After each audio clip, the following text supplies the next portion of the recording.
अॼु बाप दादा चवनि था संगम युगी बादशाही बनाम सतयुगी बादशाही। 7/1/1980 जा मां वाक्य आहिनि। संगम युगी बादशाही बनाम सतयुगी बादशाही। बाप दादा संगम युगी बेगमपुर जी बादशाहनि जी सभा ॾिसनि था। संगम युग आहे ही बेगमपुर। संगम युग छा आहे? बेगमपुर। संगम युगी सर्व ब्रह्मण बेगमपुर जा बादशाह आहिनि। संगम युगी सर्व ब्रह्मण जेका आहिनि उहे बेगमपुर जा बादशाह आहिनि। त असां सभु संगम युगी केरु आहियूं? बेगमपुर जा बादशाह आहियूं। त चेक कजो अॼु सॼो ॾींहुं कंहिं ॻाल्हि जो ग़म आहे, कंहिं बि ॻाल्हि जो ग़म हुजे त उहो बाबा खे ॿुधाए करे बाबा खे यूज़ करो, बाबा जे साथ खे यूज़ करो। कोई बि दुख आहे, कोई बि परेशानी आहे, कोई बि ग़म आहे, बाबा त चवंदा आहिनि कि असांखे न हुजिणो खपे। लेकिन अगरि असांखे आहे ऐं असां में एतिरी शक्ति न आहे कि असां उनखे ख़तमु करे सघूं, एतिरो सम्झ न आहे भई अगरि कंहिंखे ग़म हूंदो आहे भई मूंखे फलानी चीज़ न आहे, मूंखे हिन ॻाल्हि जो ॾाढो ग़म थींदो आहे, या मां ज्ञान में अॻियां छो न वधां थी, या मां देरी सां छो आयमि, या मूंखे मुंहिंजे जीवन में इहे छो न आहे। जंहिं बि ॻाल्हि जो ग़म हूंदो आहे कंहिं माण्हुनि खे, लेकिन असांखे ज्ञान मिलियो आहे त अगरि तव्हां हुन ज्ञान जी बाबा जी ज्ञान जी ॻाल्हियुनि सां अगरि हुन ग़म खे ख़तमु करे सघो था। जीअं न अगरि कंहिंखे ग़म हूंदो आहे त असां कंहिंखे कुझु चईंदा आहियूं त चईंदा आहिनि न उहा अरे तव्हां उन ॾींहुं मूंखे सम्झायो न, तॾहिं खां पोइ मां कॾहिं बि दुखी न थींदी हाणे। त ईअं ई बाबा जो असांखे रोज़ु रोज़ु ॻाल्हियूं ॿुधाईंदा आहिनि त बाबा चवनि था कि हाणे उन रीति अगरि असां उन ॻाल्हियुनि खे ॿुधी करे बाबा खे यादि करे उन ग़म जी ॻाल्हि खे ख़तमु करे सघूं था त ठीकु आहे। अगरि नथा करे सघो त बाबा खे चओ बाबा तव्हां त चओ था लेकिन मूंखे इहो ग़म अञा ताईं ख़तमु न थियो आहे, हिन जो ग़म आहे मूंखे, हिन जो पश्चाताप थींदो आहे, हिन जे कारण दुखी थींदी आहियां मां। भले कॾहिं थींदो न कई माण्हू चवंदा आहिनि कि असां हा बाबा त चवंदा आहिनि पर त बि नथा करे सघो, त यूज़ करो बाबा खे, बाबा जी शक्ति खे यूज़ करो, है न। त बाबा अॼु चवनि था संगम युगी सर्व ब्रह्मण बेगमपुर जा बादशाह आहिनि। सतयुगी बादशाही हिन संगम युग जी बेगमपुर जी बादशाही जे अॻियां कुझु बि न आहे, है न। अगरि असां ईअं स्वमान खणी हलंदासीं कि मां बेगमपुर जी बादशाह आहियां, मूंखे कहिड़े बि प्रकार जो कोई ग़म न आहे, त उन हिसाब सां असांखे सतयुग जी बादशाही मिलंदी, लेकिन सतयुग जी बादशाही जी डिग्री कम थी वेंदी। सतयुगी बादशाही हिन संगम युग जी बेगमपुर जी बादशाही जे अॻियां कुझु बि न हूंदी, छो जो हुते त कोई ग़म हूंदो ई न। हिते त ग़म हूंदे हुए बि ईअं न तव्हांजे जीवन में ग़म न हूंदो, ग़म हूंदे हुए बि तव्हांखे हुनजो ग़म न थींदो। ॿिया सोचंदा कि अरे हिन सां त ॾाढो ई बुरो थियो वीचारी सां, लेकिन असां सोचंदासीं कोई ॻाल्हि कोन्हे, असांखे त कोई बि ग़म न आहे हिन ॻाल्हि जो। वर्तमान समय जी प्राप्ति जो नशो, वर्तमान समय जी प्राप्ति जो नशो ख़ुशी सतयुग जी बादशाही सां पदम गुण श्रेष्ठ आहे। वर्तमान समय जी प्राप्ति जो थींदी आहे न, प्राप्ति जो नशो जेको थींदो आहे न, नशो ऐं ख़ुशी सतयुग जी बादशाही सां बि पदम गुण श्रेष्ठ आहे। त असांखे जो ख़ुशी ऐं नशो रहंदो सत्य खां बि श्रेष्ठ हूंदो। हाणे जो अॼु वतन में सतयुगी बादशाही ऐं संगम युगी बादशाही ॿिन्हिनि जे अंतर ते रोह रियान हले पई, है न। अगरि असां बि अव्यक्त स्थिति में स्थित थींदासीं न त असांखे बि उहो अनुभव थींदो जो बाबा वतन में मीटिंग कंदा आहिनि, रूह रियान कंदा आहिनि, जीअं त असां बि उन में आहियूं, असांखे बि उहो संकल्प ईंदा।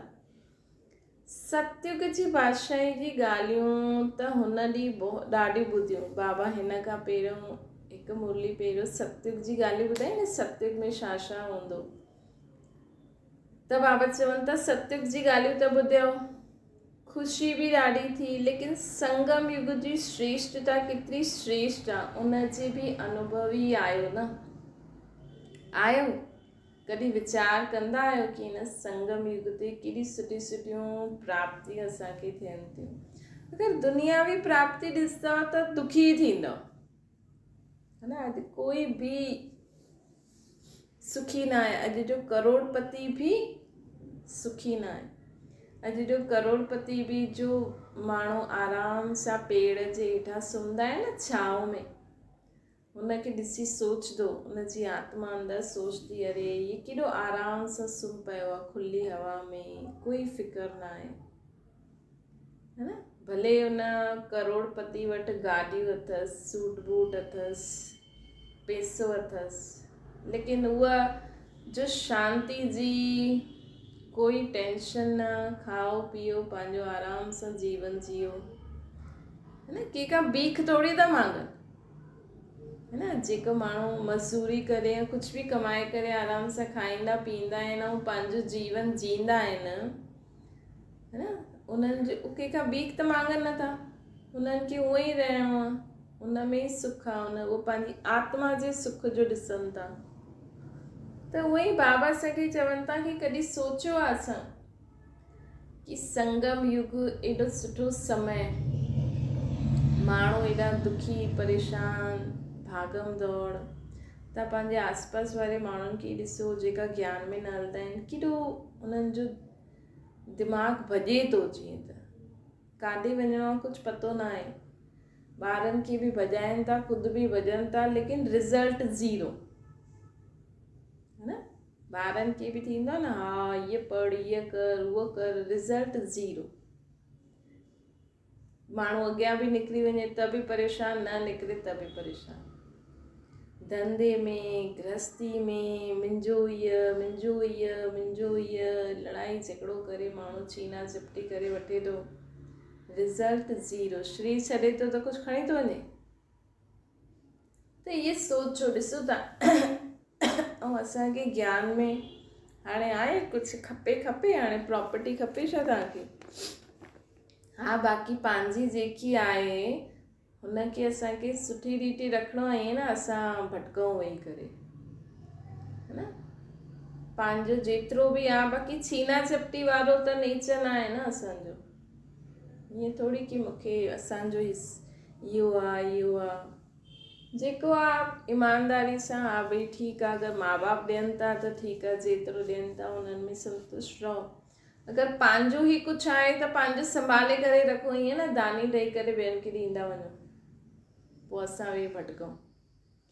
त इहे संगम युग जो श्रेष्ठ समय केतिरो श्रेष्ठ आहे उनजो अनुभव कयो अथव। सतयुग जी दिनचर्या में प्रकृति में नेचुरल साज़ जगाईंदा। हाणे बाबा डिफरेंस ॿुधाइनि था।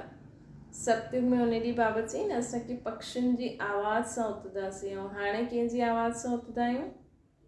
संगम युगी ब्राह्मणनि जे आदिकाल अमृत वेले खां श्रेष्ठता ॾिसो केतिरी महान आहे। हुते प्रकृति जो साधन आहे, और संगम युग ते आदिकाल अर्थात अमृत वेलो केरु जगाईंदो आहे तव्हांखे? स्वयं प्रकृति जो मालिक भगवान तव्हांखे जगाईंदो आहे। हुते प्रकृति जगाईंदी, हिते प्रकृति जो मालिक जगाईंदो आहे। मधुर साज़ कहिड़ो ॿुधंदा आहियो? बाबा रोज़ ॿार मिठा ॿार चई करे सॾु कंदा आहिनि न, रोज़ बाबा छा चई करे सॾु कंदा आहिनि? मिठा ॿार। ये नेचुरल साज़, ईश्वरीय साज़,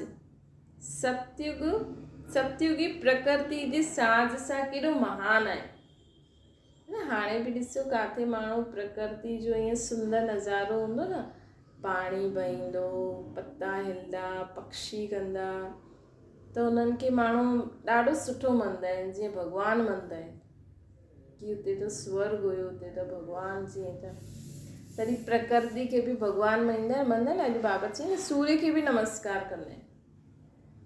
त जंहिं भॻवान जो यथार्थ इहा अनुभव न कयो न, त उहा सतो जाति हूंदी कंहिं कंहिं देश में अञा बि थोरी बहुत शुद्धता आहे,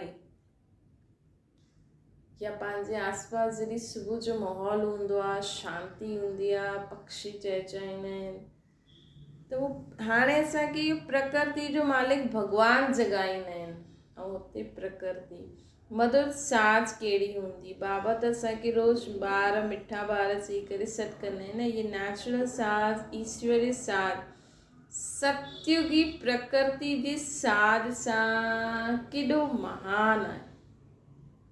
कल्ह बि बाबा असांखे यादि पिया में चई न, लाडला ॿार, केॾो अंत में बाबा जो यादि पिया, केॾो सुठो हुयो, पूरी मुरली सुठी हुई।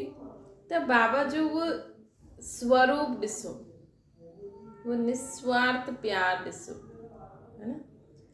उनजे बाबा चवनि था साथ साथ सतयुग जे संस्कार ऐं प्रालब्ध ठाहिण व भरण जो समय आहे, है न। इहो जेको समय हले थो न, ये सतयुग जे संस्कार ऐं प्रालब्ध ठाहिण व भरण जो समय हाणे हले थो, संगम युग। संस्कार भरदा आहिनि, प्रालब्ध ठहींदी आहे। हाणे असां संस्कार था भरूं कि रोज़ सुबुह जो, तॾहिं चईंदा न बाबा सुबुह जो अखि खोलंदे ई बाबा यादि अचे न, अखि खोलंदे ई असांखे बाबा यादि अचे।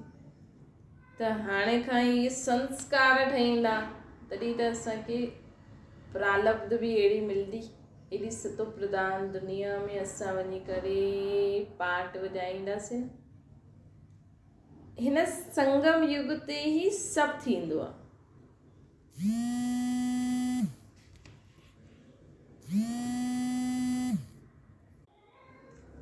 त बाबा अॼु असांखे चवनि था, त बाबा हाणे 3 पॉइंट ॿुधाइनि था कि सतयुग जी दिनचर्या बाबा ॿुधाईं, पोइ मधुर साज कीअं हूंदो, मतिलबु हिते संगम युग ते असांखे अमृत वेलो कहिड़ो ठाहींदो आहे, छा चई करे ठाहींदो आहे। 3 ॻाल्हि आहे, हुते सतो प्रधान अति स्वादिष्ट रस वारा वृक्ष जा फल खाईंदासीं। हुन ॾींहुं बाबा चई न, हुते न फल ऐं फ्रूट जी भाॼियूं, फल ऐं फूलनि जी भाॼियूं ठहींदियूं आहिनि, ऐं हुते रस बि ईअं दॿायो ऐं पीओ। हुते इहे पता न हूंदा, साग, पुदीना, जेका बि पतनि वारी भाॼियूं अॼुकल्ह माण्हू खाईंदा आहिनि। अॼुकल्ह पता औषधि बि ठही विया आहिनि, भई इहे पते जो रस पीओ, पोइ हिनखे काढ़े करे पीओ, हिन जो पाउडर ठाहे करे पीओ, हिन जी भाॼियूं खायो। हुते फल ऐं फूलनि जी भाॼियूं ठहींदियूं। त बाबा चवनि था हुते तव्हां स्वादिष्ट रस वृक्ष जा फल खाईंदव। हिते वृक्षपति द्वारा सर्व संबंधन जे रस, सर्व प्राप्ति संपन्न प्रत्यक्ष फल खाईंदा आहिनि। हुते स्वादिष्ट रस वारा वृक्ष जे फल खाईंदासीं, ऐं हिते वृक्षपति द्वारा सर्व संबंधन जा रस पीऊं था असां। बाबा द्वारा सर्व संबंधन जो रस असां पीऊं था। सर्व प्राप्ति संपन्न प्रत्यक्ष फल खाईंदा, सर्व प्राप्ति संपन्न प्रत्यक्ष फल खाईंदा। हाणे खायूं था न असां, बाबा सां सर्व प्राप्ति थियनि थियूं न, ज्ञान गुण शक्तियूं, त उहो खाऊं था। ऐं हुते प्रकृति द्वारा खाईंदासीं। उहा चौथी ॻाल्हि बाबा ॿुधाइनि था, उहो गोल्डन एज जो फल ऐं इहो डायमंड एज जो फल आहे, त श्रेष्ठ कहिड़ो थियो, है न।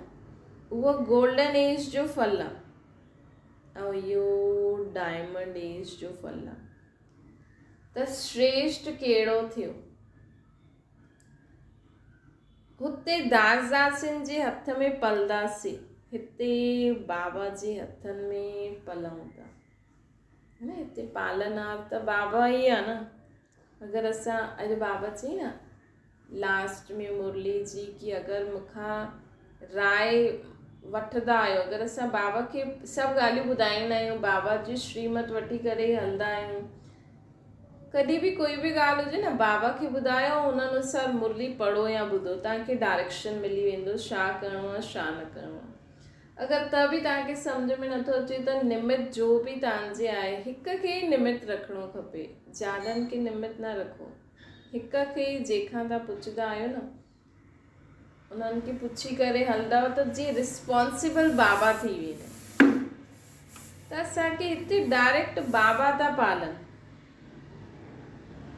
अगरि तव्हांखे कुझु बि सम्झ में नथो अचे त बाबा खे सभु ॻाल्हियूं ॿुधाए छॾियो, बाबा खे चओ बाबा तव्हांखे जीअं मूंखां कराइणो आहे उअं करायो। हुते महान आत्मायूं माउ बाप हूंदा, हिते परमात्मा असांजो माउ बाप आहे। हुते रतन जड़ित झूलनि में झूलदासीं, हिते सभिनि खां वॾे ते वॾो झूलो कहिड़ो आहे उहो ॼाणंदा आहियो?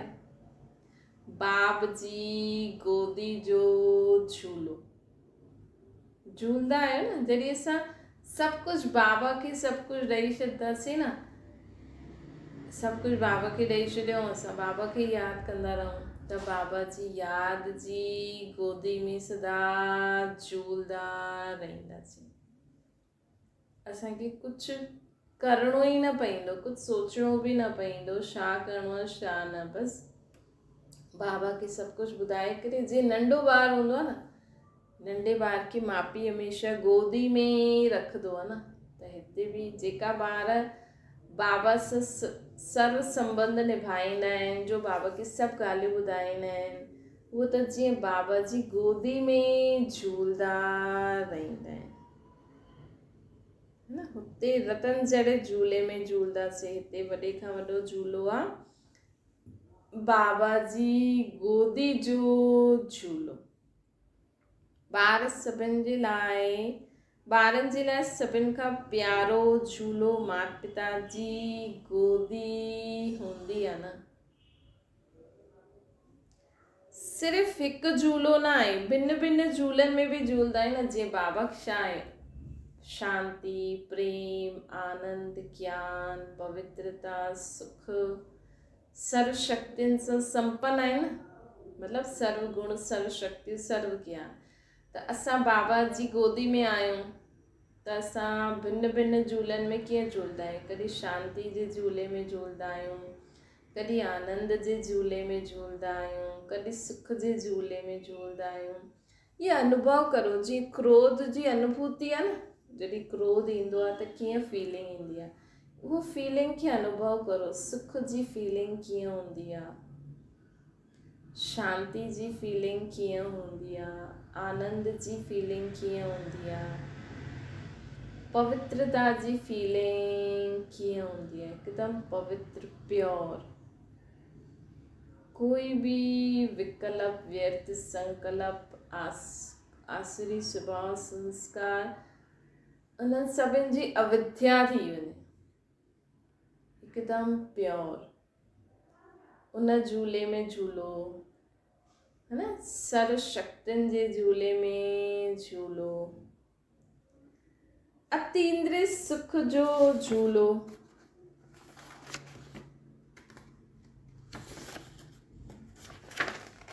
अतीन्द्रिय सुख जो झूलो, ख़ुशियुनि जो झूलो।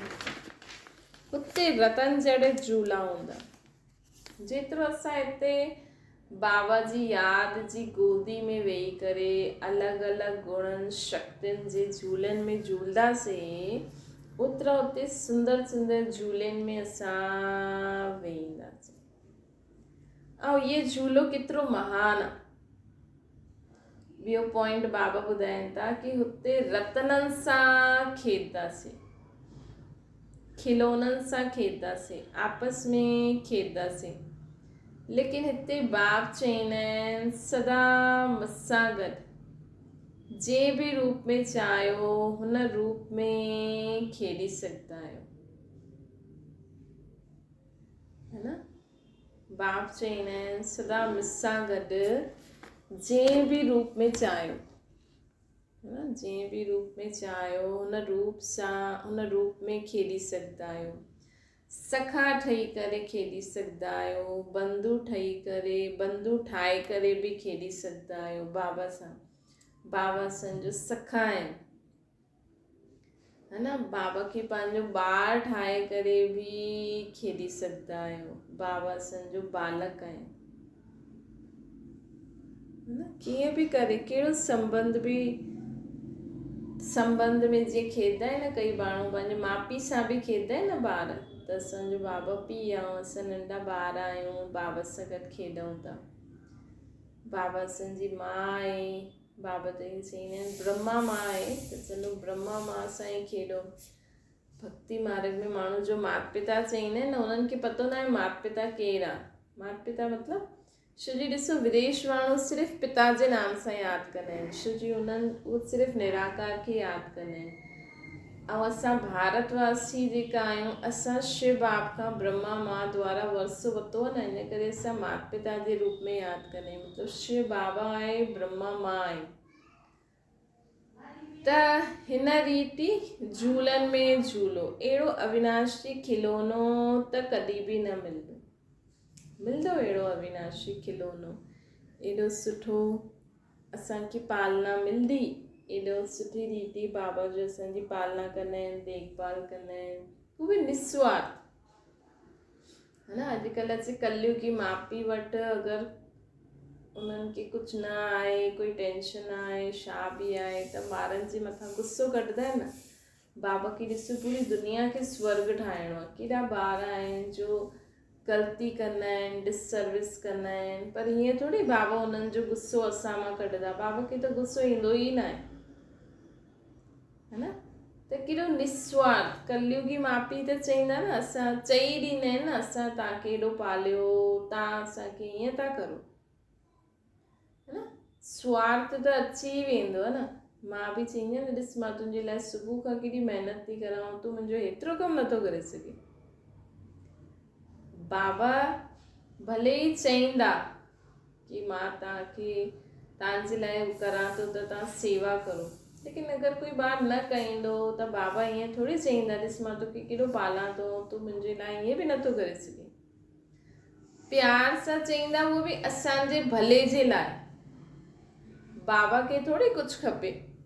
अॼु ॿार अगरि बाबा चईंदा न, अगरि सेवा न कंदा त पोइ हुते छा पद पाईंदा, हुन भले जे लाइ। ॾिसो बाबा जी सोच केॾी ऊची आहे। अॼु जा माउ पीउ हिन रीति सोचे करे ॿार खे चईंदा आहिनि कि मां हिन जी एॾी सेवा करां थी, मां हिन जो चयो मञां थी, ईअं नथो मञे त हिन ते बोझ चढ़ंदो, हीअं थोरी सोचे करे कंदा आहिनि। उहो त बसि मोह में ऐं हुन में चईंदा आहिनि, पर हीअ बोझ चढ़ंदो, है न।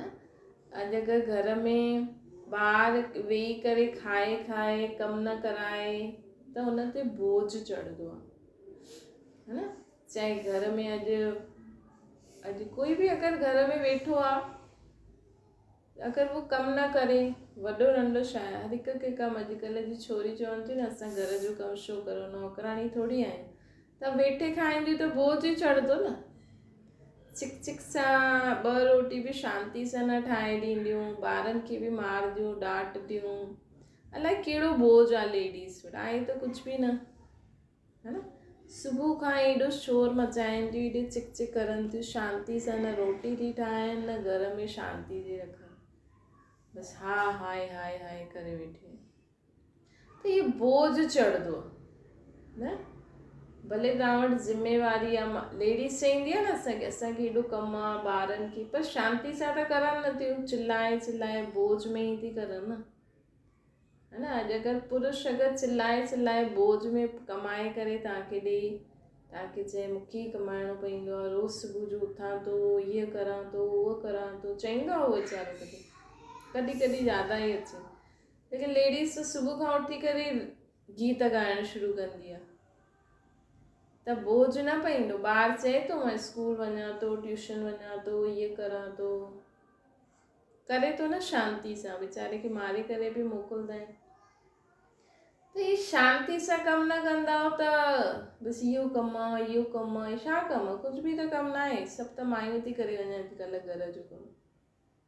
त बि अलाए कहिड़ी उन्हनि खे टेंशन अथनि।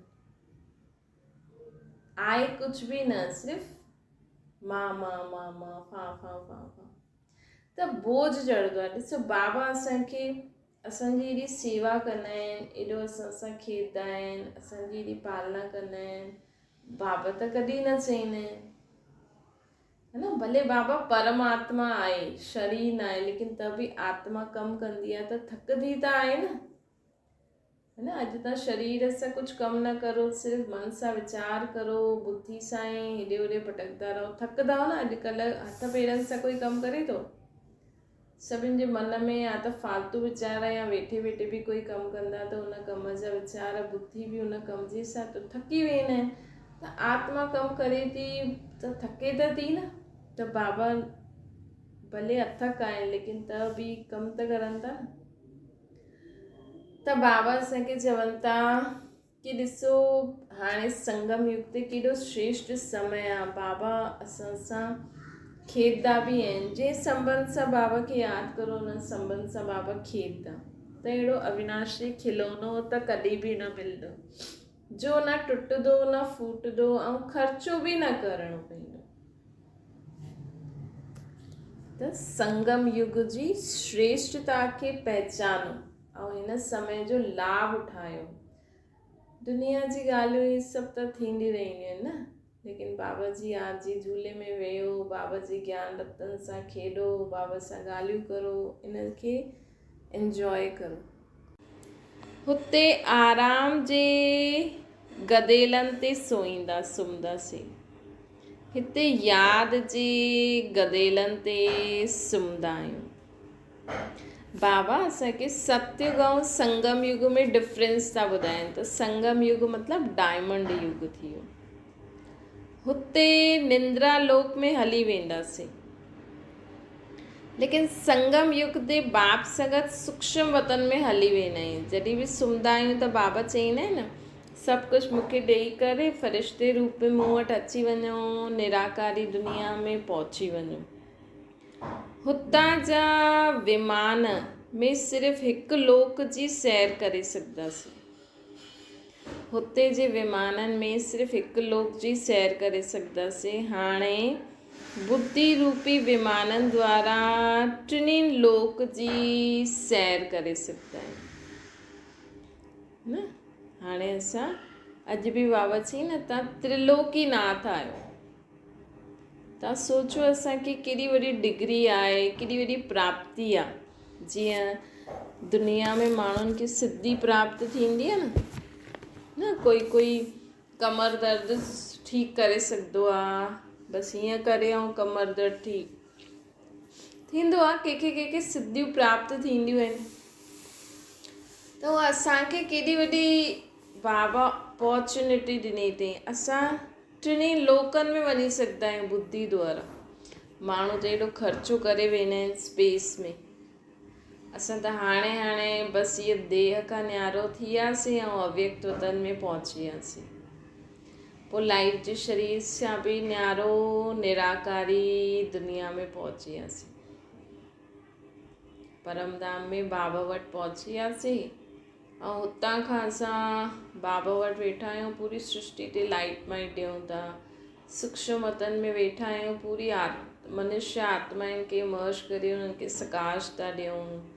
हाणे असां लंडन पहुची सघंदा आहियूं, अमेरिका पहुची सघंदा आहियूं, ऑस्ट्रेलिया पहुची सघंदा आहियूं। जिते ख़बर मिले हिते लड़ाई आहे, हिते बाढ़ आहे, हिते आग लॻी हुई, हुते बुद्धि बल द्वारा पहुची करे बाबा जी लाइट माइट ॾेई सघंदा आहियूं, है न। त हितां जा विमान त तव्हांखे हिन ई लोक में, हा भई इंडिया खां अमेरिका वठी आहे, लेकिन बुद्धि रूपी विमान द्वारा टिनी लोकनि जो सैर करे सघंदा आहियूं।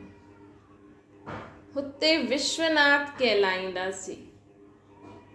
हुते विश्व जा नाथ, सिर्फ़ु इहे सृष्टि ऐं इहा सृष्टि जो नाथ मतिलबु हिन जो मालिक।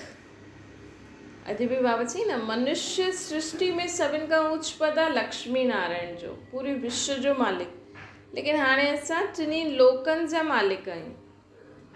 त्रिलोकीनाथ आहियो न, चई सघंदा आहियूं असां कंहिंखे कि हा असां त त्रिलोकीनाथ आहियूं न। जॾहिं बि कोई तव्हां वटि अचे न, कोई बि वॾे पोस्ट वारो माण्हू, है न, कंहिंजो ॾिसो अॼु कंहिंजो वॾो बंगलो ई हुजे, चऊं हिन जो बंगलो आहे, अरे हीअ त केॾो वॾो अमीर आहे, हिन जा हेॾा सभु दुकान आहिनि।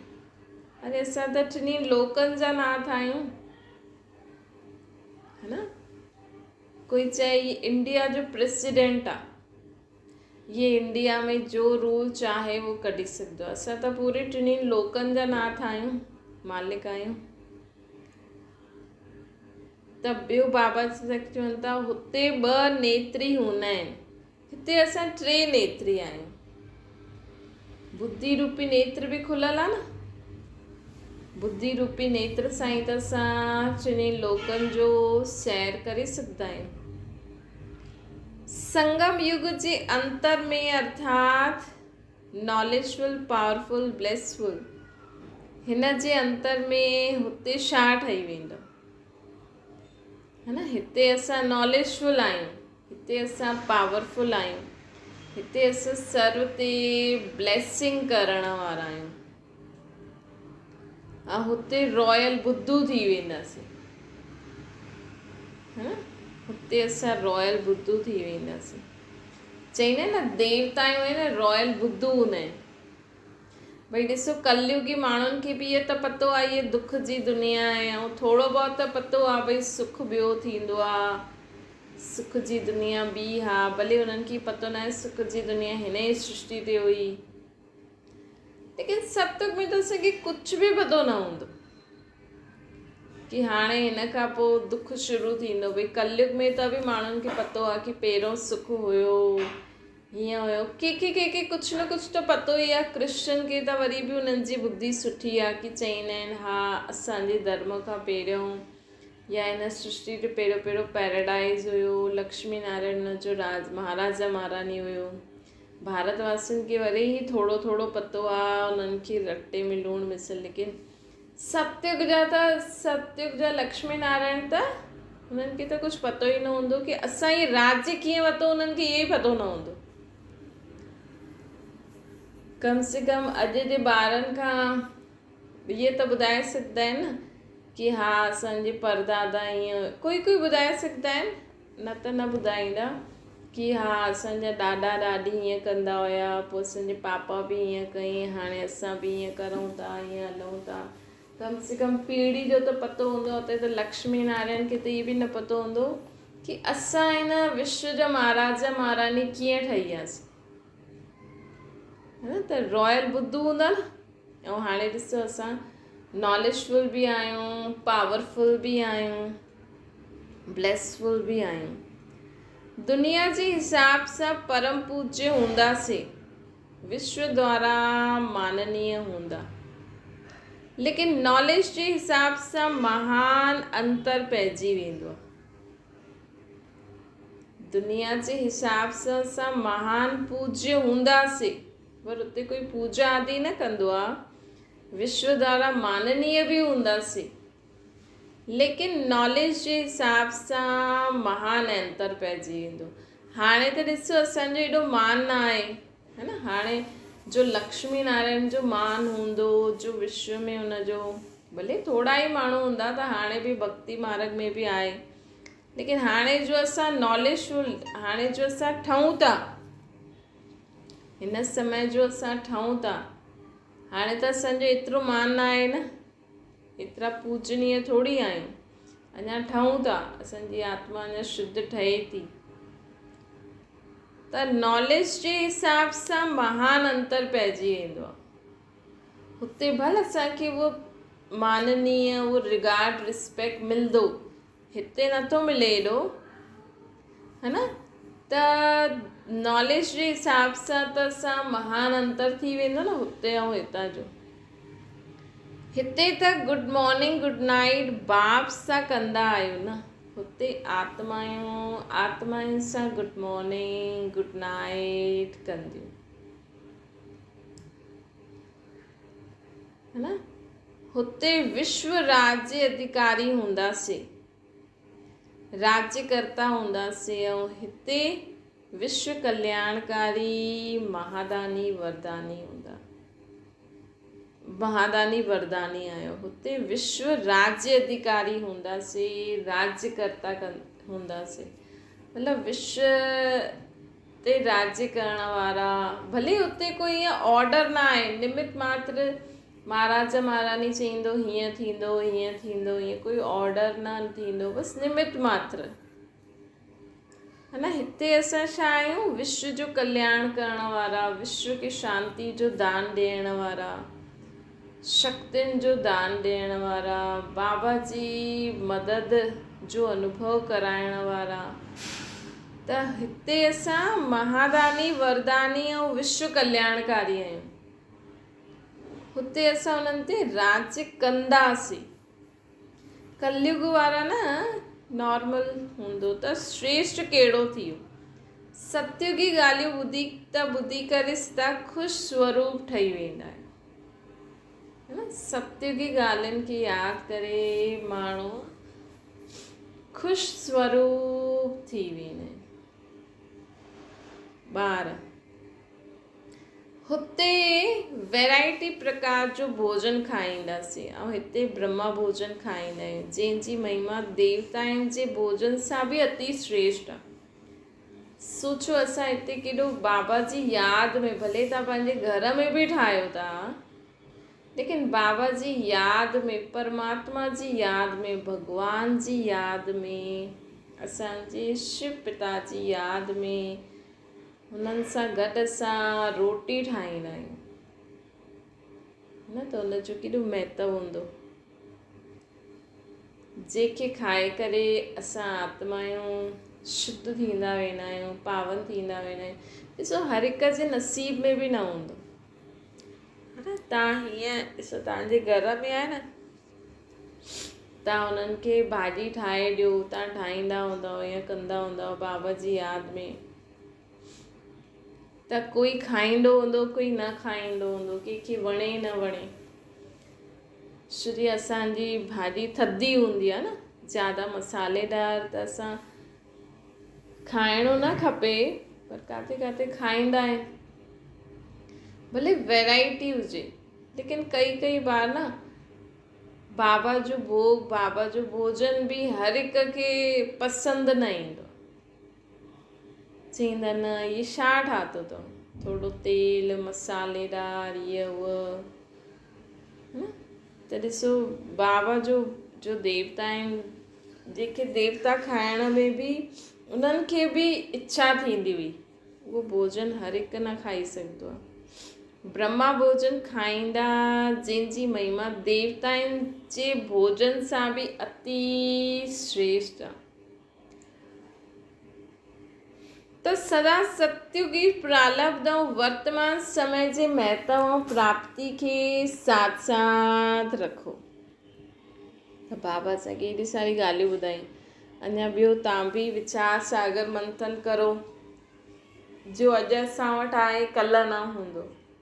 अॼु असां बाबा सां गॾु उथूं था, वियूं था, खाऊं था, पीऊं था, घुमूं था, खेॾूं था, बाबा केॾी सारी ॻाल्हियूं ॿुधायूं, सुम्हूं था, उथंदा आहियूं, बाबा सां ॻाल्हियूं कंदा आहियूं, हुते त आत्माउनि सां ॻाल्हियूं कंदियूं। बाबा टीचर ठही, हिते बाबा टीचर असांखे पढ़ाइनि था, है न। सतयुग में भले असां अहिड़ी पढ़ाई न पढ़ंदासीं, न कलयुगी न हाणे, लेकिन त बि खेल में भाषा वग़ैरह त पढ़णी पवंदी, त इहे बि असां ऐड करे सघंदा आहियूं कि हिते त असांखे बाबा टीचर पढ़ाईंदा आहिनि, है न। हिकु ई टीचर पूरे विश्व जो हिकु ई टीचर असांखे पढ़ाईंदा आहिनि, हुते त देहदारी टीचर थी वेंदा, है न। हिते त असांजो बाबा असांजो सतगुरु बि आहे, हुते त कोई गुरू ई न हूंदो, कंहिंजी मत जी ज़रूरत ई न आहे। हिते त असां बाबा उथंदे वेहंदे खाईंदे पीअंदे बाबा खां बाबा जी मत ते हलंदा रहंदा आहियूं, बाबा खां राय वठंदा रहंदा आहियूं, बाबा छा करूं हीअं करूं। त बाबा चवनि था हाणे सत्युगी प्रारब्ध ऐं वर्तमान समय जे महत्व ऐं प्राप्ति खे साथ साथ रखो। त वर्तमान समय खे ॼाणंदे उहे हर सेकेंड ऐं संकल्प खे श्रेष्ठ ठाहे सघंदा आहियो, है न। वर्तमान समय खे ॼाणंदे उहे हर सेकेंड ऐं संकल्प खे श्रेष्ठ ठाहे सघंदा आहियो। त असांजो वर्तमान समय सोचो ये कहिड़ो समय थो हले, है न। जीअं असां ॿारनि खे या ॿियनि खे चईंदा आहियूं न, ॾिस तूं पंहिंजो जीवन हाणे सोच कीअं कंदी आहे, हीअं न असांखे हाणे ख़ुदि जे जीवन जे बारे में सोचो, तॾहिं असां ॿियनि जो बि भलो करे सघंदा आहियूं कि असां हिन समय खे हुन महत्व सां जीऊं था, हुन सम्झ सां हर सेकेंड। हिन बार बाबा चई न हिकु हिकु जंहिंखे सम्झ हूंदी आहे न उहो पंहिंजो हिकु हिकु सेकेंड बि ॾाढो सोचे सम्झी करे बिताईंदो कि मां हिकु सेकेंड अगरि ॿियनि जे बारे में सोचणु लॻी हुयमि, हिकु सेकेंड मां व्यर्थ सोचियो, हिकु सेकेंड मां कंहिंजे लाइ बुरो सोचियो, त मां साल भर सभिनि जे लाइ बुरो ई सोचती रहंदमि, है न।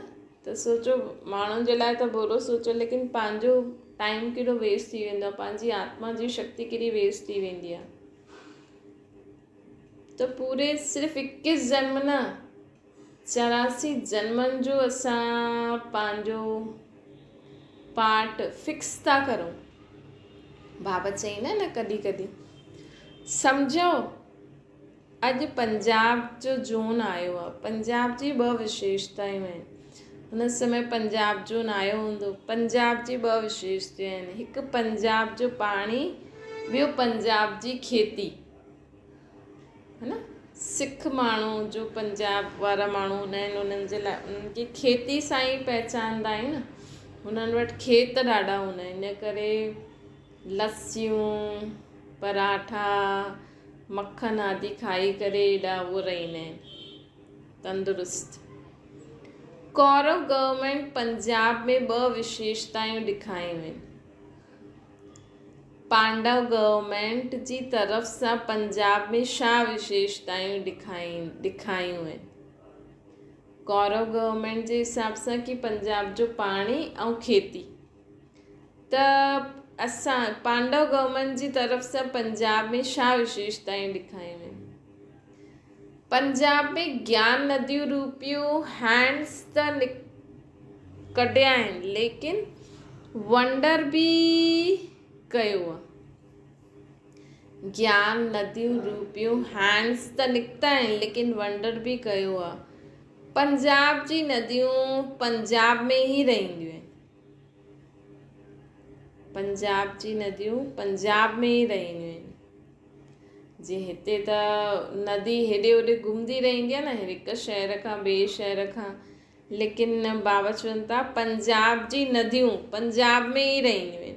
हिन करे पंजाब जो पाणी मशहूरु आहे, है न। हिन करे पंजाब जो पाणी मशहूरु आहे। जीअं पंजाब जे बिना सीज़न जे अनाज पैदा करे वठंदा आहिनि, ईअं साधन ठाहियो त पंजाब वारनि खे 12 ही मास में 12 ही फल ॾियणा खपनि। पंजाब में बिना मौसम बि उहो चीज़ कढी ॾींदा आहिनि, मतिलबु उहो चीज़ उगाए ॾींदा आहिनि। हीअं बाबा असांखे चवनि था अहिड़ा साधन ठाहियो त पंजाब वारनि खे अहिड़ा उन्हनि साधन ठाता आहिनि साइंस द्वारा कि 12 ही महीना उहा जो फल चाहे उहो पंहिंजो उगाए सघंदा आहिनि। हिते त अंब गर्मी में ई मिलंदा, फलानी चीज़ सर्दी में ई मिलंदी, लेकिन पंजाब में छो जो उन्हनि जो पाणी हुते जो हुते ई रहंदो आहे, त इहा बि हिकु विशेषता आहे ऐं हुननि वटि साइंस जी कोई अहिड़ी टेक्निक हूंदी जंहिंजे कारण उहा कोई भी समय में कोई भी चीज़ उगाए सघंदा आहिनि। जॾहिं साइंस जी शक्ति सां बिना सीज़न जे अनाज पैदा करे सघंदा आहिनि त छा असां साइलेंस जी शक्ति संगम युग जी फुल सीज़न हूंदे हुए भी हर मास जो फल न ॾेई सघंदा आहियूं।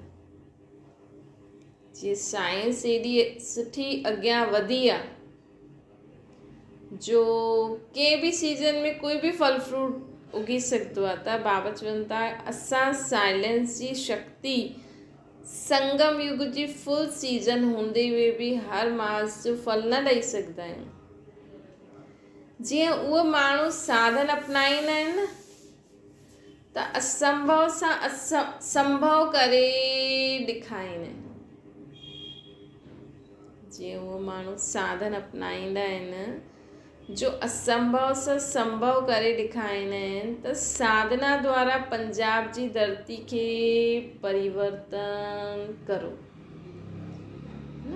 बाबा असांखे चवनि था साधना द्वारा पंजाब जी धरती खे परिवर्तन करो। जीअं वो कहिड़े बि मौसम में कुझु बि कढी सघंदा आहिनि फल फ्रूट, ईअं असां पंहिंजी साइलेंस जी शक्ति सां हर मास जो फल कढो साधना द्वारा। मतिलबु जो बि बाबा असांखे चईंदा आहिनि ईअं करो ईअं करो ईअं करो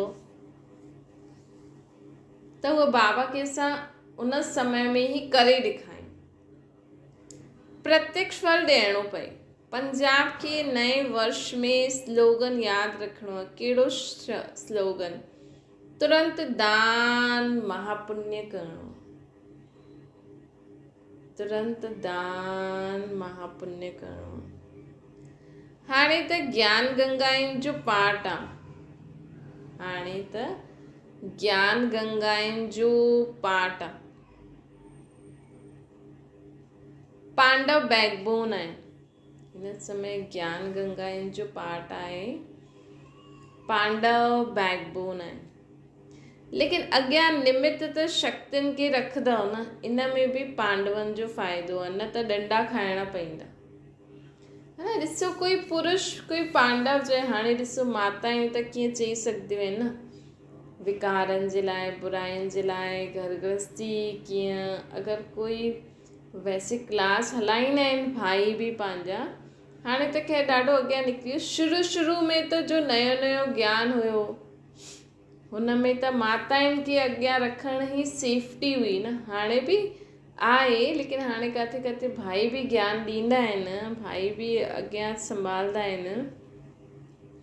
त बाबा चवनि था कि अगरि शक्तियुनि खे अॻियां न रखिया हो त पांडवनि खे डंडा खाइणा पवंदा। विशेष पंजाब में त ॾाढा डंडा पवंदा, है न। छो जो पंजाब में त जेका भाई आहिनि उहे केॾा हुन सां रहंदा आहिनि, तंदुरुस्त रहंदा आहिनि। ऐं हीअं कोई शुरू में ईअं चए विकारनि जे लाइ त उन्हनि खे डंडा विझी डंडा आणी करे बजाए छॾींदा। हिन करे शक्तियूं पांडव गाइड ऐं शक्तियूं गाइड ऐं पांडव गार्ड ठीकु आहिनि। शक्तियूं गाइड करनि हीअं करो हीअं करो हीअं करो, ऐं पांडव छा हुजनि गार्ड ठहनि, सिक्योरिटी गार्ड। गार्ड ऐं गॉड रास मिली वेंदी आहे न। गार्ड ऐं गॉड रास मिली वेंदी आहे न। जीअं बाप बैकबोन आहे, शक्तियुनि खे अॻियां रखंदा आहिनि, वैसे पांडव बि बाप समान बैकबोन थी करे शक्तियुनि खे अॻियां वधायो, है न। जीअं बाबा इहे ॾिसो बाबा चई न गार्ड ऐं गॉड शब्द सेम आहिनि, रास मिले थी। त जीअं बाबा असां शक्तियुनि खे अॻियां कई शुरू में बाबा शक्तियुनि खे अॻियां कई न। हाणे बि शक्ति अॻियां आहिनि, पर बाबा चवनि था जीअं मां अॻियां कयो न सभिनि खे, ईअं तव्हां पांडव भी हाणे शक्तियुनि खे अॻियां करो, तव्हां गार्ड ठही हलो, बाप समान बैकबोन थी शक्तियुनि खे अॻियां रखो। त हाणे नए वर्ष में पंजाब छा नवीनता ॾेखारींदो? धरती परिवर्तन जी नवीनता। हाणे निमित बाबा पंजाब जे लाइ चवनि था, लेकिन सभिनि खे कम से कम पंहिंजे मोहल्ले, पंहिंजे शहर, पंहिंजे देश, पोइ ज़्यादा बि ॿुधी वञे त पूरे विश्व में जी धरती परिवर्तन करण लाइ असांखे बाबा खे यादि करे सकाश ॾींदा रहो कि हिन सृष्टि ते सभी आत्माउनि जी बुद्धि में सम्झ में अची थो वञे कि असां सभु आत्माऊं आहियूं, बाबा जी संतान आहियूं, है न। हाणे अगरि तव्हांजे मोहल्ले में या किथे बि तव्हांखे पतो लॻे कि हुतां जा माण्हू हिन ज्ञान खे ठीकु न सम्झंदा आहिनि, त असांखे उन्हनि खे सकाश ॾियणो खपे ताकी उन्हनि जी बुद्धि खुलंदी रहे ऐं उहे बाबा खे यथार्थ पहचाने सघनि। विदेश सेवा में सुठा सुठा महावीर महावीरनियूं साइंस ते साइलेंस पावर सां विजय प्राप्त करण वारियूं तयारु थियनि थियूं न। विदेश सेवा में सुठा सुठा महावीरनियूं साइंस ते साइलेंस पावर सां विजय प्राप्त करण वारा तयारु थियो था न। सुठा सुठा सर्विसेबल बाप जी भुजायूं तयारु आहिनि ई आहिनि। राइट हैंड्स आहिनि न, राइट हैंड्स द्वारा सदा श्रेष्ठ ऐं सहज कार्य थींदो आहे। राइट हैंड्स द्वारा सदा श्रेष्ठ ऐं सहज कार्य थींदो आहे। त बाबा जैसा कि चवनि था कि असांखे छा करिणो आहे, राइट हैंड ठहिणो। हिकु त बाबा चई मिठो ठहिण लाइ इहे करो, ॿियो बाबा मिठो ठाहिण लाइ असांखे बाबा खे यादि करिणो आहे। हाणे बाबा चवनि था राइट हैंड ठहो। राइट हैंड छा कंदो आहे? बाबा जी सेवा कंदो आहे, है न। त राइट हैंड द्वारा सदा श्रेष्ठ ऐं सहज कार्य थींदो आहे। त विदेश में राइट हैंड तयारु थियनि था न। अच्छा, पोइ मिलंदव त विशेषता ॿुधाईंदासीं। देश विदेश जे ॿिन्हिनि ॿारनि खे बाप दादा मुबारक ॾियनि था, जो नज़दीक व दूर सां मिलन मेले में पहुची विया।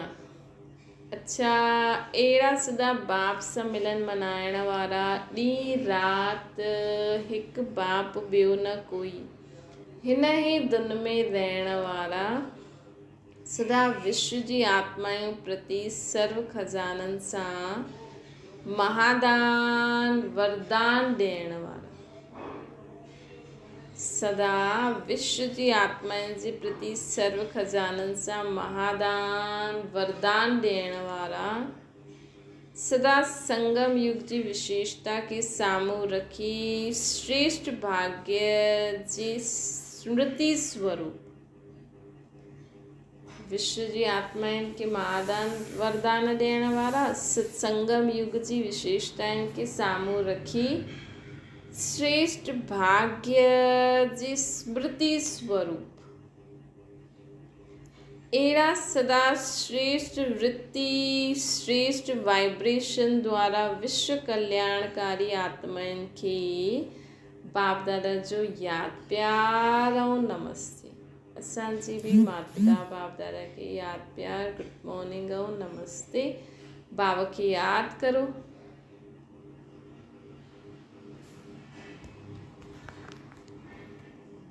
हाणे बाबा विदेशियुनि सां ॻाल्हाइनि था। विदेशी पार्टियुनि सां गॾु अव्यक्त बाप दादा जी मुलाक़ात।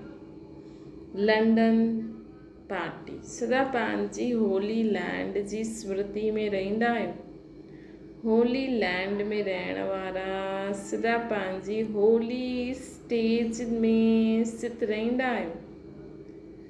पंहिंजे खे सदा संपूर्ण पवित्र आत्मा जी स्टेज ते अनुभव कंदा आहियो। पंहिंजे खे सदा संपूर्ण पवित्र आत्मा जी स्टेज ते अनुभव कंदा आहियो। जॾहिं हिते पवित्रता जी ताज़दारी ठाहींदव तॾहिं हुते रतन जहिड़े ताज बि मिलंदो। त हिते जॾहिं असां उन स्टेज पवित्रता प्योरिटी मतिलबु अपवित्रता जी अविद्या थी वञे, जॾहिं हिते असां उन स्टेज ते पहुचंदासीं, पवित्रता जी ताज़दारी ठाहींदासीं, तॾहिं हुते बि असांखे ओतिरो सुठो रतन जहिड़े ताज मिलंदो।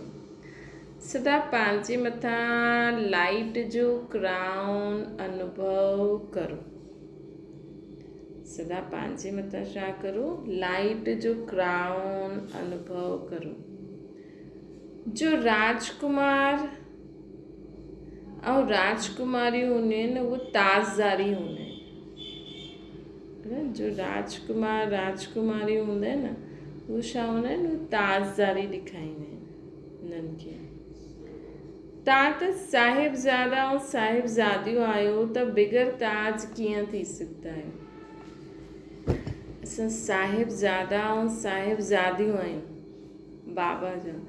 भविष्य में राजकुमार राजकुमारियूं ठहींदासीं, लेकिन हाणे वॾे वॾे साहिब जा ॿार साहिबज़ादियूं साहिबज़ादा आहियूं। त हाणे असां वटि कहिड़ो ताज हुजणो खपे? पवित्रता जो ताज। लंडन निवासी त सभी ताज़दारी आहियो न। बाबा निमित लंडन वारनि सां ॻाल्हाइनि था, लेकिन बाबा सभिनि खे ई चवनि था अहिड़ा ताज़दारी जो हाणे तव्हांजी क्राउन खे ॾिसी करे माण्हू नमस्ते करनि। अहिड़ा ताज़दारी ठहो जो हाणे तव्हांजी क्राउन खे ॾिसी करे माण्हू नमस्ते करनि। मतिलबु पवित्रता जॾहिं असांजी सोच बोल कर्म, पवित्रता सिर्फ़ु ब्रह्मचारी न आहे, ब्रह्माचारी बि ठहिणो है न। जॾहिं असांजो सोच बोल कर्म अहिड़ो थी वेंदो तॾहिं त असांखे उहो प्योरिटी ईंदी। प्योरिटी ईंदी त असांजो सोच बोल कर्म बि परिवर्तन थींदो। तॾहिं त माण्हू असांजी सुठी सोच, सुठे बोल, सुठे कर्मनि खे ॾिसी करे माण्हू नमस्ते कंदा न। सदा हिन स्मृति में रहो कि असां प्योर आत्मा आहियूं, प्योरिटी जे लाइट जे ताज़दारी आहियूं, है न। सदा हिन स्मृति में रहो कि असां प्योर आत्मायूं आहियूं ऐं प्योरिटी जे लाइट जे ताज़दारी आहियूं। माया असांजी ताज खे उतारदी त न आहे, है न। कॾहिं व्यर्थ संकल्प भी इम्प्योरिटी आहे, नेगेटिव संकल्प भी इम्प्योरिटी आहे। चलो तव्हां वॾा वॾा विकार त छॾिया, लेकिन अगरि असां फालतू सोच में हली वेंदासीं, है न, व्यर्थ बोल, व्यर्थ संकल्प, व्यर्थ कर्म में फंसी वेंदासीं त बि असांजो लाइट जो ताज में लाइट कम थी वेंदी न। त एतिरी प्योरिटी मतिलबु एतिरो असांखे ध्यानु ॾियणो आहे। जीअं कोई आहे न सुठी चीज़ माण्हू पाईंदो आहे न, सोने जी चीज़, त उहो उन ते ॾाढो ध्यानु ॾींदो आहे। या हीरनि जी बि पाए त हीरनि जी बि ॾाढो ध्यानु ॾींदो आहे किथे नग निकिरी न वञे, किथे किरी न पए या टुटी न पए। त ईअं असांखे हाणे प्योरिटी जो ताज जो असांखे बाबा ॾिनो अथई, उन जे लाइ बि ॾाढो ध्यानु में रखिणो उनखे बि कि किथे बि असांजो व्यर्थ संकल्प बि असांजी प्योरिटी जे ताज जी लाइट खे कम करे सघंदो। त माया तव्हांजे ताज खे उतारे त न ॾींदी आहे। हाणे माया खे हितां ई विदाई ॾेई करे वञिजो, है न। हाणे मधुबन में लास्ट टर्न बाबा मिलन हलंदो, लेकिन तव्हां जाते बि वेठा आहियो त असां हाणे संकल्प करूं था कि असां सभु प्रकार जी माया खे हाणे विदाई था ॾियूं न। माया बि वीचारी थकी वई हूंदी, माया अर्थात कि अहिड़ा स्वभाव संस्कार वारा माण्हू जो तव्हांजे संबंध संपर्क में ईंदा हूंदा, तव्हांखे क्रोध ॾियाराइण जी कोशिशि कंदा हूंदा, तव्हांखे लोभ ॾियाराइण जी कोशिशि कंदा, तव्हांखे तव्हांजे अंदरि मोह उत्पन्न थिए, त इहे सभु माया जा रूप आहिनि। चाहे तव्हांजा ॿार ई छो न आहिनि, अगरि तव्हांजे ॿारनि खे ॾिसी बि उहो मोह उहो प्यारु अचे थो न, त उहो बि माया आहे न। जॾहिं बि त हुनजो रिप्लेसमेंट बाबा ॿुधायो अथई, शिव खे पंहिंजो बालक सम्झो, शिव सां खेॾो। भले देहदारी संबंधनि सां तोड़ निभाइणो आहे, लेकिन उन्हनि जे मोह में फसी करे असां बाबा खे भुलिजी वञूं, बसि सॼो ॾींहुं असांखे उहो ई यादि अचनि, त इहे बि त माया आहे न। माया अर्थात जो बि चीज़, जो बि वस्तु, कोई बि व्यक्ति, वैभव, धन संपत्ति, प्रकृति जा साधन, प्रकृति अगरि असांखे बाबा सां असांजो बुद्धि योग तोड़ाए थी, त मतिलबु उहा माया आहे। त हाणे सभु प्रकार जी माया खे विदाई ॾियो, माया जो रूप परिवर्तन करे करे वञिणो आहे। हाणे माया दुश्मन जे रूप में न अची, खिलौने जे रूप में अची, है न। हिन नए वर्ष में ये ही परिवर्तन करो कि हाणे माया दुश्मन जे रूप में न अचे। भई दुश्मन जे रूप में ईंदी आहे न, त असांखे माया ईंदी, पोइ असां हुन सां लड़ंदासीं,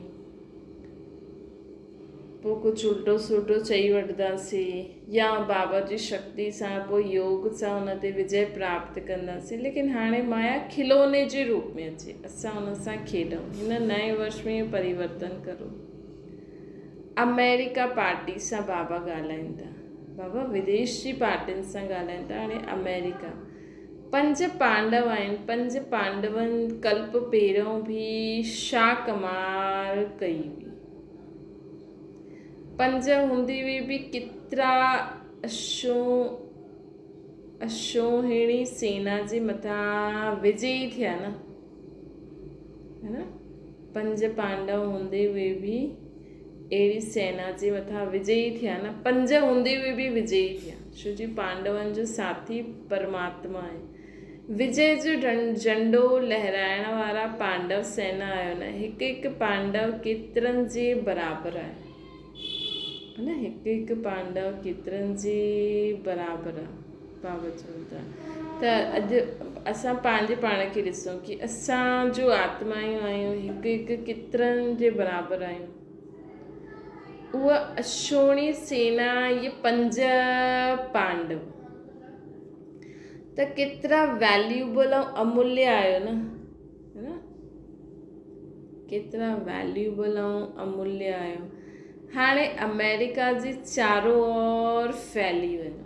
उन ॾींहुं बि बाबा चई न, हाणे अमेरिका खे गहराओ विझो, छो जी अमेरिका में ई सभिनि खां ज़्यादा अशांति करण जी चीज़ूं ठहींदियूं आहिनि, इहे बॉम्ब्स आदि इहे सभु।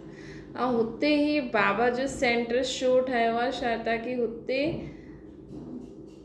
अशांति में शांति जी प्रत्यक्षता थिए, कि उहे एॾा अशांति वारा कमु करनि था, ऐं अमेरिका में हुन सेंटर ते केॾो शांति जो वाइब्रेशन फैले थो। त सिर्फ़ु इहे अमेरिका वारनि जी रिस्पॉन्सिबिलिटी न आहे, असां पूरे विश्व में सर्व आत्मायूं बाबा जे ॿारनि जी रिस्पॉन्सिबिलिटी आहे कि असांखे सभु जॻह बाबा जी किरनियूं वञनि, सभु जॻह बाबा जी शक्ति पहुचे। त जॾहिं असां योग में वेंदा आहियूं त असांखे संकल्प करिणो आहे, विश्व में चारों ओर बाबा जी किरनियूं फैलनि थियूं, बाबा जे हर सेवा केंद्र में, हर जॻह, हर आत्मा ते बाबा जी किरनियूं फैलनि थियूं। त बाबा हाणे चवनि था कि अमेरिका जे चारों ओर फैली वञो, अमेरिका जे चारों ओर फैली वञो।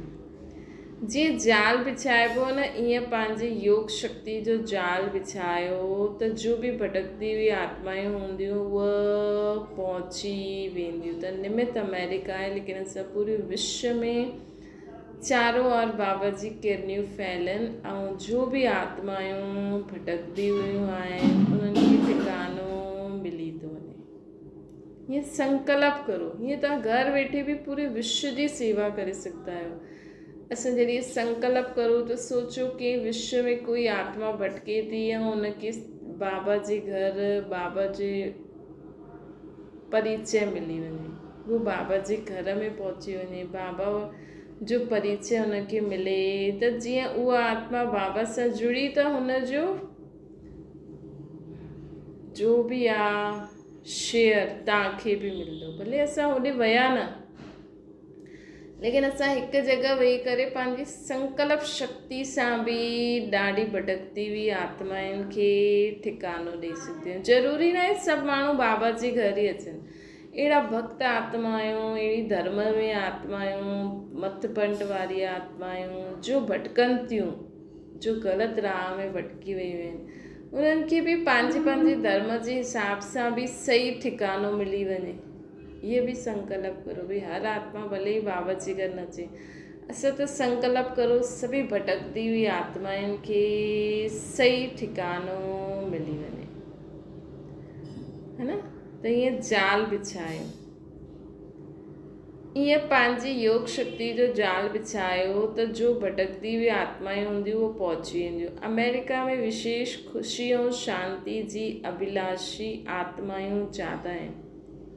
मतलब अमेरिका में ज़्यादा आत्माउनि खे खुशी और शांति खपे, अहिड़ी आत्मायूं ॾाढियूं आहिनि, है न, जेके खुशी और शांति खपे।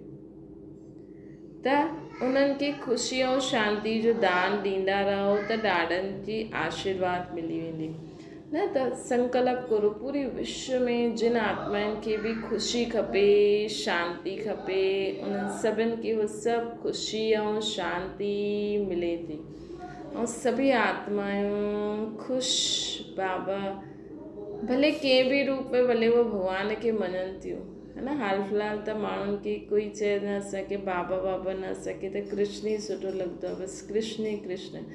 चलो उन्हनि खे कृष्ण जे रूप में सुख शांति मिली वञे। ये संकल्प करो न, असां शुभ संकल्प करो, उन आत्मा खे भी यथार्थ परिचय मिले, लेकिन उनखे खपे ई कृष्ण, त असां छा करे सघंदा आहियूं। वो उन भगत आत्मा हूंदी। हाणे बाबा गयाना जी पार्टी सां ॻाल्हाइनि था, सदा सर्विसेबल रतन आहियो न। हर हिक जे अंदरि सेवा जो संस्कार ईअं भरियल आहे जीअं शरीर में खून समायल आहे। जीअं अगरि खून निकिरी वञे त शरीर बेकार थी वेंदो आहे न, ईअं सेवा न कंदव त ईअं ठही वेंदो।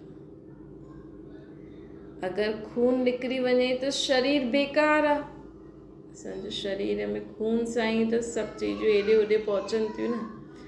त ईअं ई बाबा असांखे चवनि था कि अगरि सेवा न कंदव न, चाहे मन सां संकल्प करो, ॾिसो मन सां बि केॾो आहे, हर घंटे में त अलॻि अलॻि करे सघंदा आहियो संकल्प जी। विश्व जी सर्व आत्माउनि खे सुख जी अनुभूति थिए थी, बसि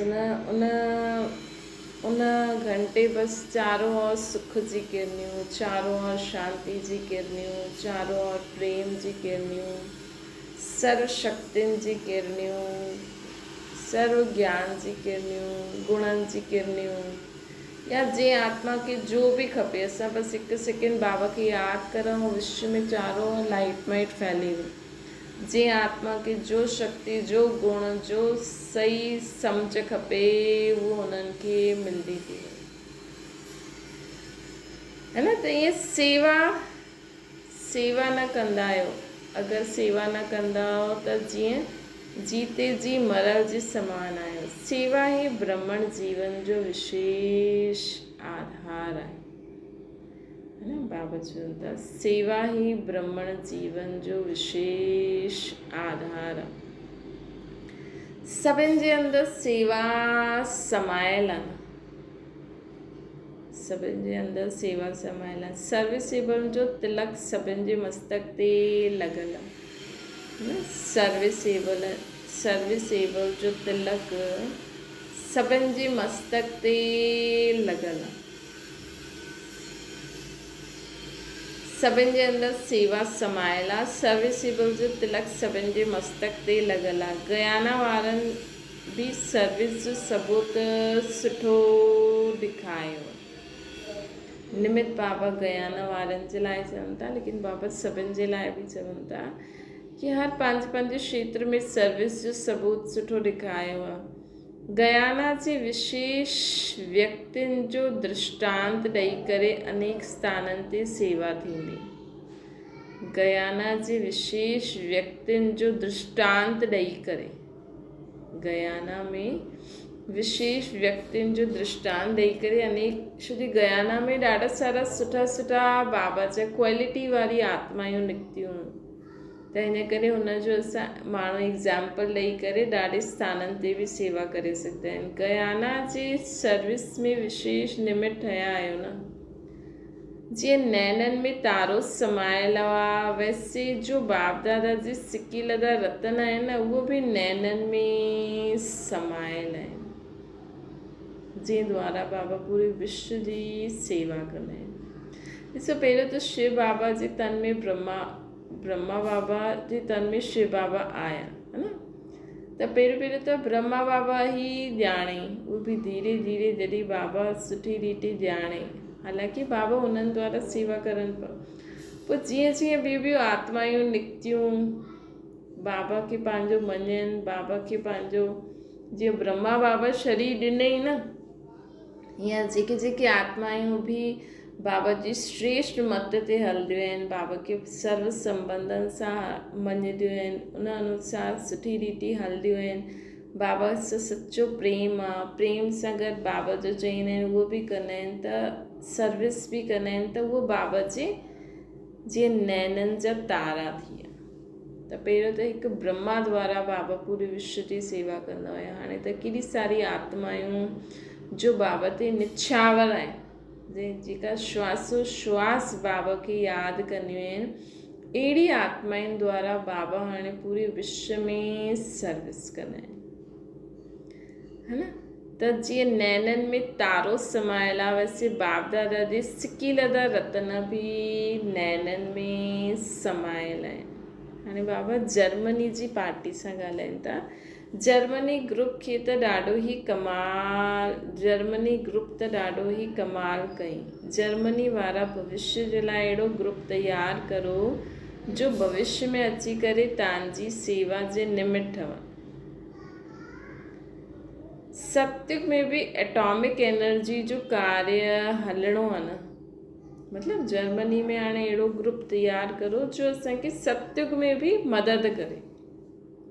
छो जी सत्युग में भी एटॉमिक एनर्जी जो कार्य हलणो आहे न, त जर्मनी में संपर्क में आई हुई आत्मायूं अहिड़ो कार्य जे निमित्त हुते ठाहींदियूं, है न। बाबा चईंदा आहिनि अंत में कुझु माण्हू रहंदा हिन सृष्टि ते जो नई दुनिया जी स्थापना कंदा, ऐं जेका विदेश जा स्थान आहिनि भले ई उहे सभु पाणी में हली वेंदा, लेकिन जाते जाते जो आत्मायूं निमित ठाहींदियूं उते हिकु टापू ठही वेंदो, हुन ते उहे सभु आत्मायूं पहुची वेंदियूं जेकी बचणियूं आहिनि, है न। हाणे बि ॾिसो किथे बाढ़ अची वेंदी आहे, भले पूरो गांव जो गांव डुबी वञे, लेकिन कुझु माण्हू बची वेंदा आहिनि जंहिं द्वारा पोइ अॻियां कार्य हलंदो आहे। ईअं ई बाबा चवनि था कि जर्मनी में संपर्क में आई हुई आत्मायूं अहिड़ो कार्य जे निमित्त ठहींदियूं। तव्हां त मालिक ठहींदा, लेकिन संपर्क में ईअं ईंदियूं जो सेवा जे निमित्त ठहींदियूं। त जर्मनी खे ॾाढी सेवा करणी आहे। हिमत बच्चे मददे बाप, जो संपर्क में आया उन्हनि जी सेवा कंदा हलो। जो भी संपर्क में ईंदा आहिनि न उन्हनि जी सेवा कंदा हलो। त कॾहिं न सोचो, ज़रूरी न आहे कि असां कंहिंखे ज्ञान ॾियूं था त उहो बाबा जो ठही करे हले उन रीति श्रीमत हक़दार न। कई माण्हू ईंदा, बाबा जो परिचय वठी वेंदा, कोर्स बि कंदा, बाबा बि चईंदा, पोइ हली बि वेंदा। त मतिलबु उहो वर्सो वठी आहे पंहिंजा, उहो अॻियां जे कल्प में जेको अॻियां नयो शुरू थींदो, भले तव्हांजे संपर्क में बि आहे त उहो हुन अनुसार कार्य कंदा हलंदा। त बाबा चवनि था कि निमित ठाहींदा त जर्मनी खे ॾाढी सेवा करणी आहे, श्रीनगर असांजा हेलीकॉप्टर कीअं ठाहींदा, हिम्मत बचे मदद बाप जो संपर्क में अची उन्हनि जी सेवा कंदा हलो। ॿियो बाबा पॉइंट चवनि था, सुदर्शन चक्रधारी कॾहिं चढ़ती कला कॾहिं उतरती कला जो चक्कर न लॻाईंदा आहिनि। जेका सुदर्शन चक्रधारी हूंदा आहिनि न, वो कॾहिं बि चढ़ती कला उतरती कला जो चक्कर न हलाए सघंदा। हाणे बीती सो बीती, सुदर्शन चक्रधारी हमेशह चढ़ती कला में ही वेंदा, उतरती या चढ़ती कला जे चक्कर में न ईंदा। त बाबा चवनि था हाणे बीती सो बीती करो। जीअं पिछलो वर्ष ख़तमु थियो न, हाणे होली मनाई न माण्हुनि, होली अर्थात बीती सो बीती करो।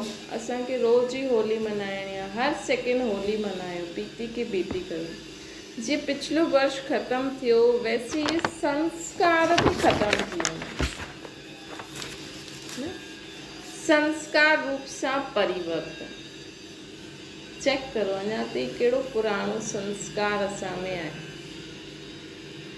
बाबा जो चवंदा आहिनि जीअं न, अगरि कोई असां सां कोई ठीक रीति न ॻाल्हाए या कुझु उल्टो सुल्टो चए या जवाबु ॾे या कुझु उल्टो सुल्टो ॻाल्हाए, त अञा ताईं असांजो कहिड़ो संस्कार आहे। असां हुन ते हाणे रहम कंदा आहियूं, क्षमा कंदा आहियूं, या हुन सां ॻाल्हाइणु छॾे छॾंदो, रुठिजी वेंदो, पंहिंजो मूड ऑफ करे वठंदो बसि।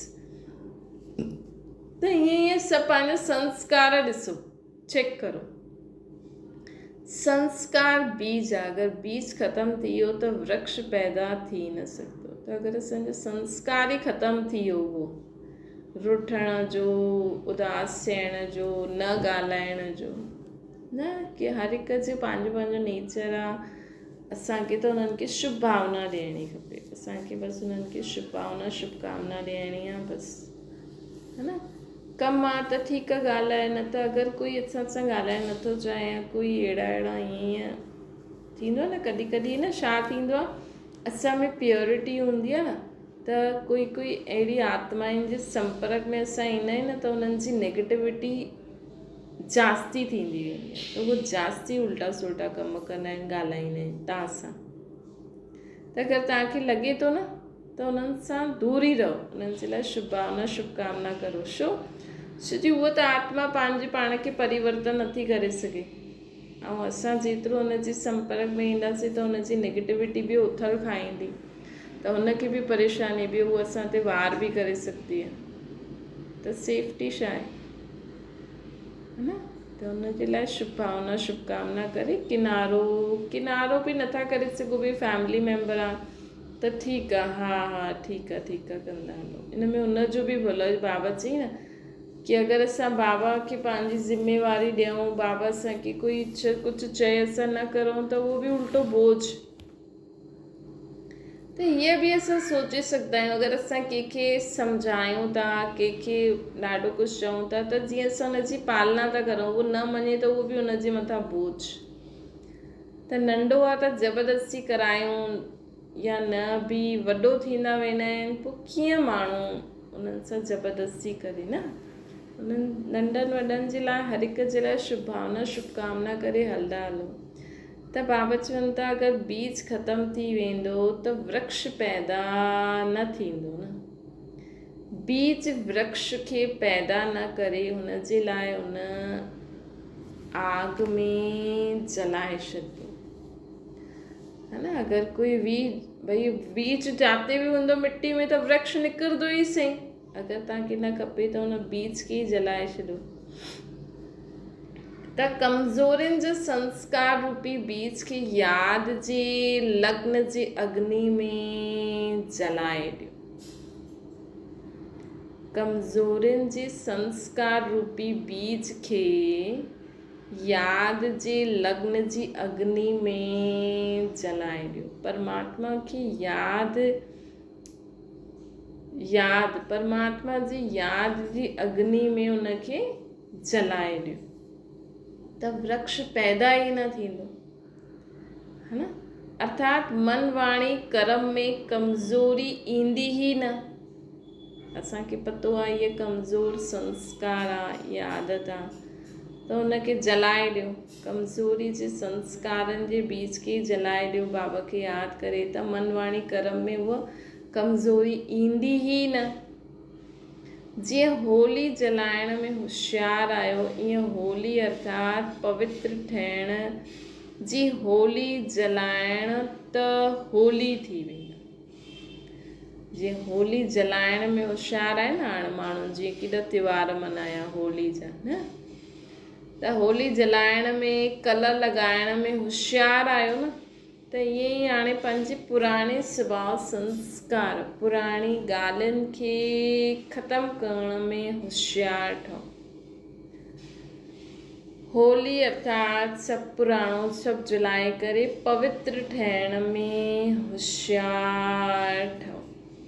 कमज़ोरी खे जलाए ॾियो त विघ्न विनाशक थी वेंदो। सदा टाइटल यादि रखो, असां विघ्न विनाशक आहियूं, स्व सां गॾु गॾु विश्व जे बि विघ्न विनाशक आहियूं। सिर्फ़ु असां ख़ुदि जा न, असांखे पूरे विश्व मां सभु प्रकार जे विघ्ननि खे समाप्त करे ॾियणो। हाणे विश्व जी सेवा में लॻणो ई पवंदो न। भले तव्हां ॿाहिरि वञी सेवा नथा करे सघो त संकल्प सां त करे सघो था न। ॾिसो हाणे असां संकल्प करूं, बाबा खे हिकु सेकेंड यादि करो, संकल्प करो, पूरी विश्व में सभी आत्माउनि जा विघ्न समाप्त थींदा था वञनि। सभी आत्माउनि जी पुराणी कमी कमज़ोरियूं समाप्त थी थींदी वञनि। सभी आत्माऊं शुद्ध पवित्र थींदी थी वञनि।